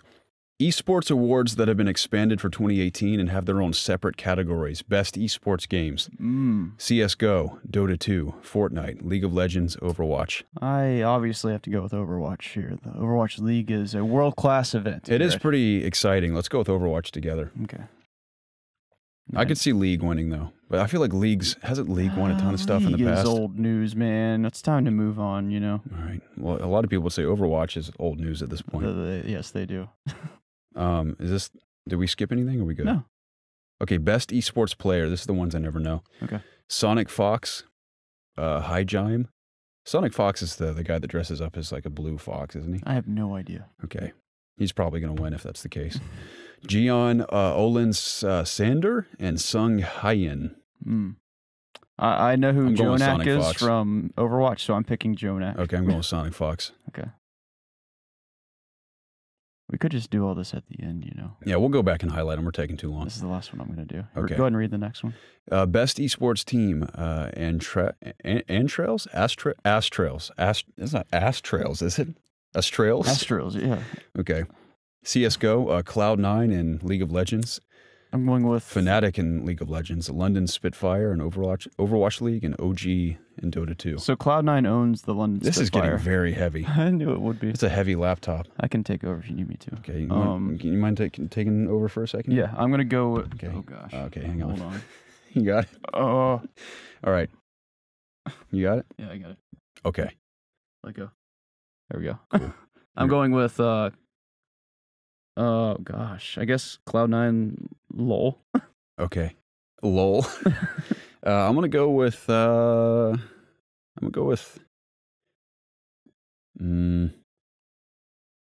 not? I'll go with Fnatic. All right. Okay. Fnatic it is. Moving on. Best esports coach. Ooh. Oh, whatever. Bach, Reapered, Hyengu for Cloud9. Do we want to keep going on with this? Like, do we know any of this stuff? I don't know any of these guys. We're gonna skip the best esports coach. Who scroll cares? down a little bit. See Best esports event. Definitely Overwatch League, easily. right? Or is it gonna be the League of Legends stuff? I would do Overwatch League, yeah. Okay, Overwatch League. It is. I just nailed the mic. Forgive me. Best esports host. Don't really care about that either. I care about that. Best esports moment. I would say Alex moments. Golden Boy Mendez would win that. Okay, I don't know anything about hosts. You never seen Golden Boy? I've not. He has an emote on Twitch. You wouldn't recognize it if you saw it, I think. Moments. I haven't seen any moments from any of these things. I saw none of those things. Let's move on. Okay. Best sports / racing. I guess I double. Yeah, we did that already. I double pasted some of this stuff. Hold on. Yeah, it's gotta be down here. I think we're done. Okay. Oh, content creator of the year. So content creators are Ninja, Pokimane, Dr. Lupo, Myth, TSM Myth. He's popular. and then Willie Trex. I've never heard of Willie Rex. I've sure heard the he's name great. Dr. Lupo. I'm going with Dr. Lupo. Pokimane may win. I haven't seen anyone's stuff. Ninja but could win Ninja too, or of course. Pokimane. He's a popular guy. I feel like his popularity is going to dwindle over time. I mean, yeah, The only reason one's he was on cool top is because forever, Drake right? played with him. I mean, what else does he do besides be good at Fortnite and play with Drake? I mean, you don't watch him, so you don't know. I don't. So I don't watch him either. But who are you going with? I'm going with Dr. Lupo. Okay, I'm gonna go with Pokimane because she's the only girl. Okay. And they're probably gonna give it to her because of that. That's fair. Okay. Spidey the high suits. Already talked about that. This Talked is about Red get Dead. heavy after a while. It is. Okay, I'll take over No, for you're fine. community questions. I can last You a sure you little got it? longer. Yeah. Okay. So we moved on to community questions now? We have. Okay, those were our Fantastic. predictions. Please let us know your predictions in the comments below if you're willing for at least some of those. At least game of the year, let us know what you think's going to win. If you want, you can tell us your personal pick as well, but we're going to save ours for our actual game of the year discussion towards the end of the year. Gotcha. Probably sometime in December. So I look forward to it. I do too. But anyway, community questions, ladies and gentlemen, thank you so much for your continued support of this podcast and supplying us with questions at the tail end of every episode. I can't speak, I'm running out of breath. For us to talk about some fun, random stuff. But if you want to reach us for this show or Ask IOG, you can reach us in one of three places to have your questions read publicly on the air. Oh. You can email us at ItsObviousGaming@gmail.com. You can tweet at us at @obvious_gaming or submit your questions in the Ask IOG section of our Discord channel. Those are fantastic places. They are, yeah. Wow. Always include the hashtag AskIOG if you want your question read on the show. So that way we don't read a private message publicly. That would be just awful. Yeah. So moving Which on. we will do. Kyle, forgive me, dude. My brain is so scattered at all times these days that I forgot to read your question about Sony before we talked about it. But I'm going to read it anyway so you don't feel like we forgot about you, which we did, but we're making up for it now, Kyle. Kyle says, well, boys, it's official. Sony will not be participating in its upcoming year's, this upcoming year's E3 conference.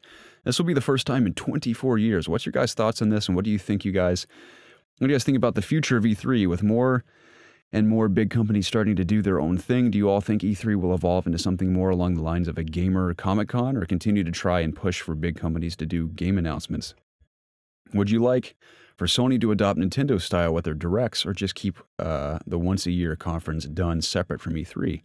Love you all and keep it going, boys. P.S. Watch an anime called Zombieland Saga. It's all types of comedic ridiculousness. That sounds awesome. It does sound good. I think he's right in saying that E3 is going to kind of become more of like a... like a Comic-Con? Yeah, just or like a big fan PAX, condition? like a PAX or something. Yeah, but then we already have PAX. And dude, I know. But I hope I never have to go back to PAX again. That's not my problem PAX to deal really with. took a lot out of me last time I went. Right. That's not my problem to deal with. It's E3's problem to kind of figure out what they need to become. But, you know, I think that's what it's going to be. It's going to be more of like a... Hey, like, they've already started letting people go to E3, right? Like, just fan admission. Yes. I think it's going to continue to evolve on that front. And, you know, obviously, I think companies will still keep going there because it's, you know, it's a big conference. It's a good, you know, reason to get people to play your game. And I think that's the route they're going to take. You know, if, you know, it keeps going down this road of, like, companies leaving or doing their own thing. Yeah. What do you think? Could be that. Maybe it'll be a situation where companies just show up and let people play their games hands-on. Yeah. For a week. Sure. Or something. But I mean, I really do, like we talked about earlier, I think Nintendo Direct is definitely the future for, I mean, obviously Nintendo, but potentially for Sony and other companies. Yeah. Just to make incremental updates going forward. And instead of like having hands-on things like at conferences, maybe people just like do online demos or betas when they announce things now. Yeah. That'd be kind of cool to do too. I'm down for that. Yeah. And again, once a year, even if it's not at E3, just once a year announcements work for me too. Sure. And if you scatter them throughout the year, you know, everyone gets their own little spotlight. For sure. So you want to scroll up to the earlier ones? Thank you for your question, Kyle. I'm going to save Paces for last. It's a good finale. Okay. Comatose writes in and says, "Hey guys, since Microsoft has announced some studio acquisitions this year, this means that the Xbox platform will hopefully be getting some exclusives in the next few years. That's right. With these exclusives, will these exclusives be enough for you to buy the next-gen Xbox, or do you think you'll wait and see if they release simultaneously on PC?" The only reason I would buy an Xbox or new Xbox is because there is a exclusive that I have to play on Xbox. Same with me. If these it has new, to be worth like whatever $400, $500 of a console, which is tough. Microsoft is all about PC and Xbox now. I think they're going to do that for the foreseeable future. Yeah. So I think it's safe to assume all these new exclusives will be making their way onto Windows 10 and Xbox. Yeah. But let's say they're not. Let's say they're all exclusive to the new Xbox. Yeah, like say like the new Halo comes out and it's only on Xbox. Do you get a new Xbox? Oh, 100%. Okay. Yeah, definitely. See, I don't know if I would for Halo. Mm-hmm. If it had a BR, maybe. See, I have to see Halo through to the end because I've been with it since the beginning. I get that. So. Yeah, and it's important to you. Mm-hmm. Maybe not the newer ones, but the franchises as a whole. Yeah. I'm willing to see Gears through to the end, too. Gotcha. Even though I have no interest in Gears 5 at the moment. At all. You want to take over holding this? I do, yeah. My arm's falling asleep. Yeah. Okay, one sec. I think I got it. All right, cool. We're good. Comatose, thank you for your question. Yeah, I'm going to hold off on Xbox for now, but like we said, if they come exclusively to the new console, I will be picking one up. Pal Bam Zing writes in and says, and this is our first question we've received from Pal Bam Zing. I like that name. Thank you very much. So, there was a bit of talk about the Battle Royale hate from gamers in the past podcast. It's true. The Battle Royale genre gets a bit of a rap for being heralded by PUBG, which was infamous for being buggy. Do you think if Battle Royale was introduced by Black Ops 4 or another AAA title and perfected the first time around, would it still have the hate it receives today, or do you think it would be treated as any other game mode like Team Deathmatch or Free-for-All? Also, do you think it has gone far enough? I thought some of the experimental modes introduced by Fortnite, like 50 v 50 modes, were fun, while 100 vs 100 Battle Royale mode might just be an expanded Team Deathmatch. I would totally be in for a Battle Royale that pitted 100 vs 100 on a huge map with only proximity chat for teammates. This is a good question. Man, this is like already too heavy. I know. I held it for a long time. Yeah. I don't know. I don't really. What do you mean the hate around Battle Royale games? There's just a stigma online of negativity for most Battle Royale games. It's like a joke now to be like, oh, we have a Battle Royale coming to our game, where I think deep down everyone still wants to try it because I still think it's a fresh mode. Yeah, I don't depending on how you implement it. It hasn't been perfected yet, and there's so many things you could do with it as well. Exactly. It's gonna obviously we're gonna keep evolving on what the BR is and what it can be for different franchises. I think that's definitely in the works for the future. And I don't know if the stigma would change because he mentions had it come from, let's say, Black Ops before PUBG. If Blackout was the first BR. I still think since everyone's trying to mimic Yeah, that everyone mode, would still be doing it. regardless of the source, I still think the copycat mentality of Battle Royale people would still have the same stigma about it. Yeah, I think Call of Duty would have like exploded in terms of like becoming really popular again in the mainstream instead of like what PUBG did. I think Call of Duty would have had that effect, and it probably would have been even more grand because it's Call of Duty, obviously. But Right. it would have been a little different, but I think, you know, it still would have resulted in what we have today in terms of like the variety so far. Yeah, I only enjoy Battle Royale in small spurts at a time, but I still think in its most basic form, which is PUBG and even Blackout to an extent, it's still a very fun mode. Yeah. And that's what I think the beauty of it is, that it's so, I don't know if expandable is the right word, but it can be manipulated in a multitude of ways. And my biggest example still to this day so far is Hunt Showdown, where it is not a Battle Royale, but it has an element of Battle Royale to it. Yeah. I think if you take a portion of Battle Royale and add it to different types of game modes, it can make really interesting experiences. Sure. So that's the kind of stuff I hope for. And I think another prime example of that is Dying Light Bad Blood, which not many people are playing, but it is a very good mode that I've played quite extensively to this point. Yeah. So stuff like that is what I get excited about, and I still really love Blackout because it is the perfected version of PUBG in a lot of ways, and it really caters to Call of Duty's gunplay as well, because Call of Duty's gunplay is still king in my opinion. Gotcha. So now, I'm also very interested to see what it's like in Battlefield, because Battlefield also I think really caters to Battle Royale, not so much in the attachment and perk department like Blackout does. But as far as just the scale and scope of Battlefield, I think it could be really cool. They already make really cool big maps. Exactly. So it's going to be perfect in that regard. So, I had something to say. I do want to see, like, I think BR mode in general is going to be, like, in terms of grand interest, the future for multiplayer gaming. And I think, you know, like, what we see coming the next few years is going to really, like, determine, you know, the interests in terms of like just streaming, but also like what people are playing. So I'm excited to see the future of BR. As am I, Jacob. As am I. I have not been necessarily disappointed by any Battle Royale yet. There have been many I haven't played, but out of all the ones I've played, I've had a lot of fun. Yeah, I've only played a couple, so yeah. But I can only speak to so much. But Pal Bam Zing, man, one, thank you for your question, and two, it was a fun one. We greatly appreciate it. Sam Crow writes in and says, have you ever wanted to do / done cosplay before? Not really. I've seen like the work that it goes into making a costume, and it's not something I want to put time into, honestly. Do you mind holding my mic for a second? I'm going to switch arms here. Yeah. Hang on. Okay. You really should have brought something to put it on. Yeah. I mean, I don't really have anything that high up. Yeah. We'd be like this the whole time. Here. I have not wanted to do cosplay. Put your arm on the other side. Okay. There we go. You're blocking the camera. I feel like it's kind of harder to hold it now. No, dude. If we're both holding it. Maybe we just interlock fingers. No, we're not going to do that. Okay, I got it. I have not wanted to do cosplay, but I'm not opposed to it. If someone's like, hey, man, I made you this costume of, I don't know, Spider-Man or something. Yeah. You want to wear it? I'd be like, sure. Like what I did for a video. I thought about cosplaying at school because I get so bored there that I just want to make a fool of myself. Yeah. So I thought about wearing ridiculous costumes to school, like once a week or something, just to humor myself. Yeah. Maybe dress up like a cowboy one day, maybe dress up like a monk another day. Yeah. I'd be into that. Maybe dress up like Bastion one day. Bastion? Yeah, how do you feel about that? That'd be a lot of work. You'd have to buy some Nintendo Labo cardboard and just... Yeah, and remember, I go to an art school, so people tend to dress like freaks anyway. Yeah. So, I don't actually mean that, but people get really dressed up there, and sometimes it's cool, sometimes I'm like, what is that? Yeah. But I don't hold it against them. I'm just saying I can get away with a lot there as far as my appearance is concerned. Sure. So I can't even describe to you some of the things I've seen there. I can only imagine. So would I? Yes. Do I want to? Not necessarily. But if someone granted me a cool cosplay costume, I would wear it. Looks like we got 3 more. We do, with the exception of Paces, unless that's the one you're referring to. These 2 and then up there. Cool. What did you say about cosplay? I don't want to put in the work to do it. Yeah, it's too much work. Yeah, I'm not that committed to doing it. Preston used to make really cool replica weapons of video game weapons. You remember that? No.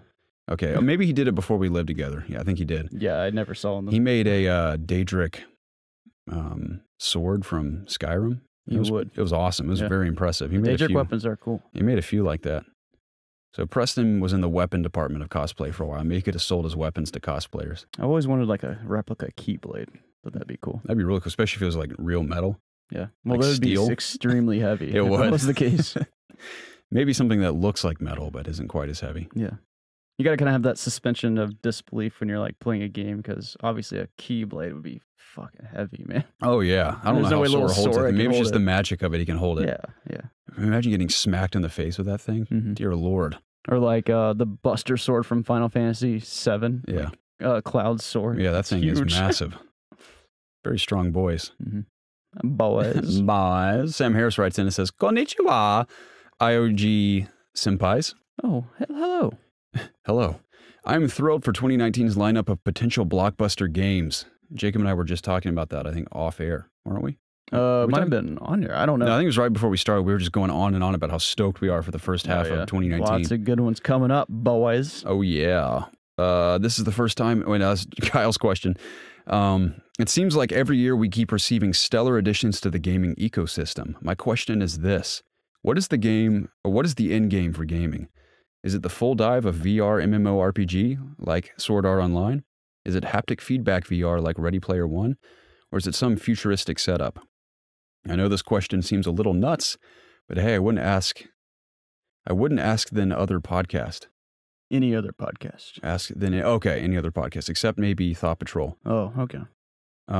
Sayonara, senpais, and please notice me. Oh, yeah, you're being noticed, my Sam, friend. you're always noticed, my friend. I think there's never going to be an end game for games, I don't think, unless we just stop making games, which might happen one day. I don't know. Look how this takes up like the entire lens. Yeah, you're just covering the lens. I was going to point that out, but I think right now AR for me is like the end game. If I had to pick one, I think actually like being in a space and having a game created around you and being able to interact with that, I think that would be the ultimate future right now. Dude, just give me a controller and a game that functions at a stable frame rate and looks fairly pretty. Yeah. I'm happy. But I think like VR is kind of an extension of what AR could be in terms of like VR is just what you're seeing, but I think VR could be a part of like AR in the grand scale of things. What would I like to see in the future? I'd like to see a Sword Art Online fully immersive experience like that without getting trapped in it, of course. Yeah, of course. And my life being at stake. Yeah. But that would be cool. Yeah. You have anything else to add? I don't think so. I don't know what the future will be. Like I said, I'd be fine with video games remaining as what they are and just improving little by little. Like obviously the future's not like the end game's not in our time. Like it's going to keep persisting on and on. So we're only experiencing a small portion. The beginning maybe of video games. Perhaps. We're still people in the look back and consider this like the tip of the spear. Yeah, we're still playing games on screens. Like what if that's going to be ridiculous and another people may 50, laugh at 100 us years. when we're grandpas. Yeah. And we'll still be playing games on screens. But that's the thing. We'll still be technically savvy. It won't be like our grandparents versus us now. I think our generation is very keen on like keeping up with things. That's kind of what we like I don't to think do. we're going to fall behind. It isn't going to be like, what the hell is that device? But I mean, we'll know what it is. Also, at the same time, like there might be something that comes along that we're just not interested in, Right. like at all. Like it'll be just something that we think is ridiculous, and I we'll don't be the old people. We'll see. You never know. It's going to be interesting to see when we're old how it compares to our current grandparents. Anyway. I mean, the internet's like you can understand like the internet in general is just like a crazy concept for like someone that's lived their whole life that did not need the internet or use it. Right. It's like, what is that? What even is that? And you can tell too when your grandparents comment on anything on Facebook. It's so bizarre. But anyway, Carlos Perez writes in and says, I am not currently caught up on Kingdom Hearts games, but I'm going to beat shame them. on you. Jacob, dial it back a bit, okay? Yeah, Kingdom Hearts is the ultimate franchise, Garrett. I don't know about that. I would not agree. I love it think to it's a good one. death, but it's not the ultimate franchise. It's all you need in life. Everyone knows the ultimate franchise is Call of Duty, Jacob. You're right.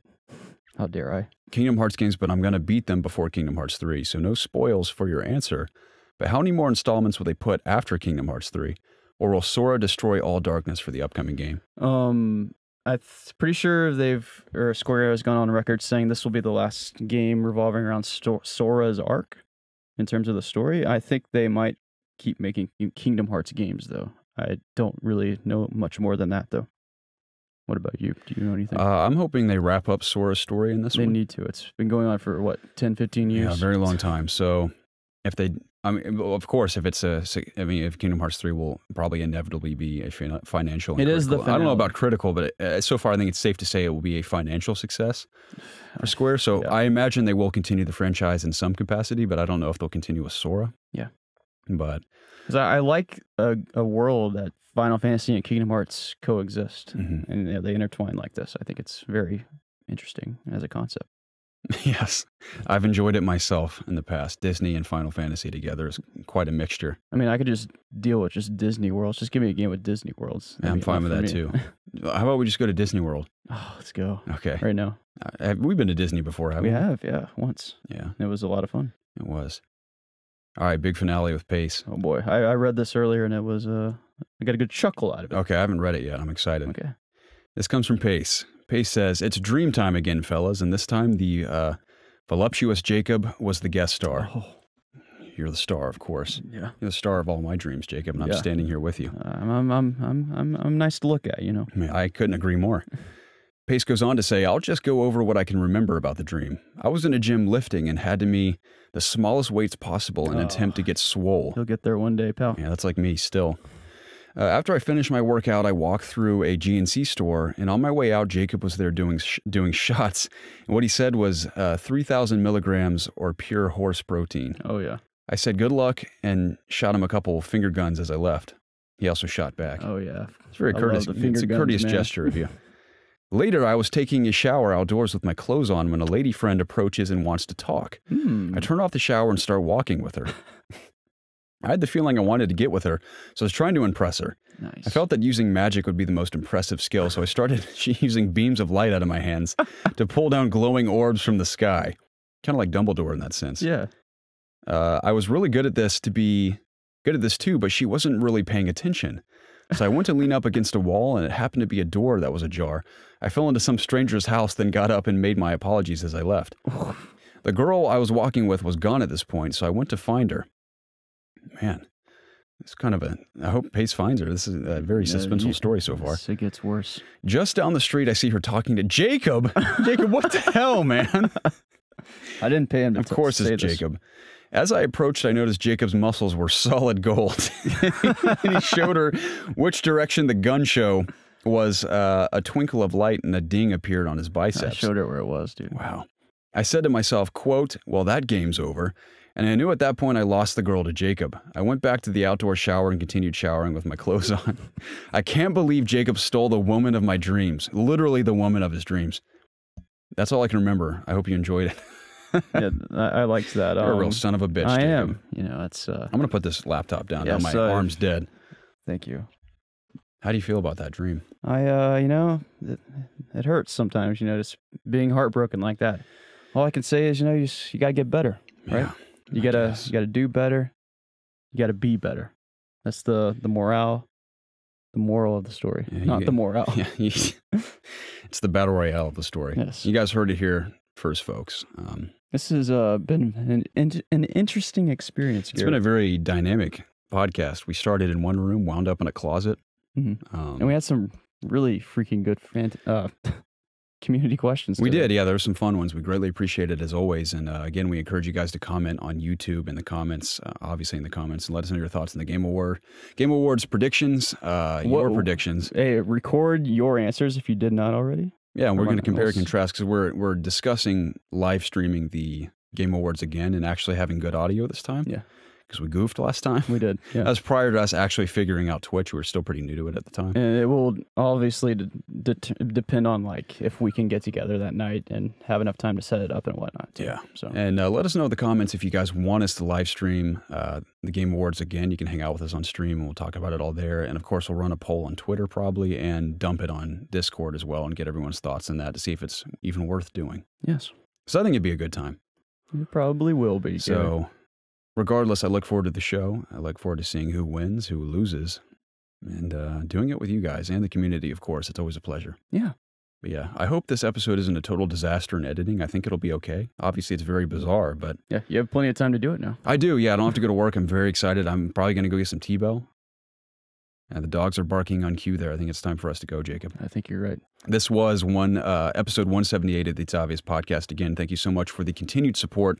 You can listen to this podcast on youtube.com/ItsObviousGaming. And you should watch it this time. Yeah, for the ridiculous video version, as well as Apple Podcasts, Spotify, Stitcher, Audio Boom, and multiple other services that are very small, but they exist. Yes. And regardless of where you're listening, we can't thank you enough for the support. Week in and week out, we love doing this. Yes. And we will continue doing it as long as you listen. And follow me on Twitter. Yeah, follow Jacob on Twitter at Jalka, Jakla 27. Whoa.